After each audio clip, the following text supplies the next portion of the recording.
पाकिस्तान 'ਚ पंजाबी कॉम्प्रैस्तां दे सब तो वड्डे नैटवर्क पंजाबी नैशनलिस्ट फोरम वालों जी आयां नूं। राजस्थानी कौम दे लोकां नूं PNF विच शामिल क्यों किया जाएगा? पंजाबियां ने पाकिस्तान विच प्यार ते मुहब्बत, अमन ते आस्ती दा माहौल बनाना है। इसलिए पंजाबी कॉम्प्रैस्त स्मार्ट, ब्राहवी, गिलगिती बल्तिस्तानी, कोहिस्तानी, चित्राली, सवाती, गुजराती, राजस्थानी दे नाल चंगा समाजी और सियासी ताल्लुक रखिया करन। इन्हां दे नाल वाह इखलाक नाल पेश आया करन।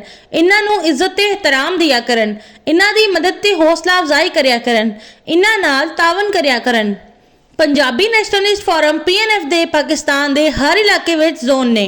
PNF दे पाकिस्तान विच 12 zone, Lahore zone, Faisalabad zone, Gujranwala zone, शुमाली Punjab zone, Khyber zone, Balochistan Pashtun area zone, जनूबी पंजाब जोन, शुमाली Sindh zone, Balochistan Brahvi area zone, Karachi zone, smart zone, वस्ती सिंध जोन ने।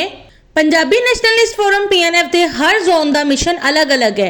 हर जोन विच पंजाबियां दे लई समाजी, मुआशी, सियासी, इंतजामी मसाइल दे मुताबिक PNF दी लीडरशिप प्रोग्राम बनांदी है ते पॉलिसी तरतीब देंदी है।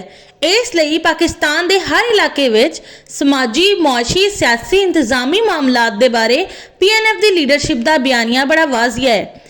पंजाबी नैशनलिस्ट फोरम PNF दा हर जोन अपने अपने जोन विच अपने अपने मिशन के मुताबिक काम कर रहा है। इस वेले भी PNF पाकिस्तान विच पंजाबी कॉम्प्रैस्तां दा सब तो वड्डा नैटवर्क बन चुकिया है। कश्मीरी हिंदकू डेरावाली दा शुमार पंजाबी कौम विच हुंदा है, लेकिन जिले ते तहसील की सतह ते तंजीम साजी मुकम्मल करने तो बाद PNF अवामी सतह वाल भी आवेगी। पंजाबी नैशनलिस्ट फोरम PNF की तंजीम साजी मुकम्मल करने तो बाद स्मार्ट, ब्राहवी, गिलगिती बल्तिस्तानी, कोहिस्तानी, चित्राली, सवाती, गुजराती, राजस्थानी कौमां दे नाल इश्तराक करके पंजाबी नैशनलिस्ट फोरम PNF पाकिस्तान की सतह ते पाकिस्तान नैशनलिस्ट फोरम तश्कील देवेगा। राजस्थानी कौम नूं चाहिदा है कि ओदी कौम दा पंजाबी नैशनलिस्ट फोरम दे तर्ज ते राजस्थानी नैशनलिस्ट फोरम RNF तश्कील दे लवे।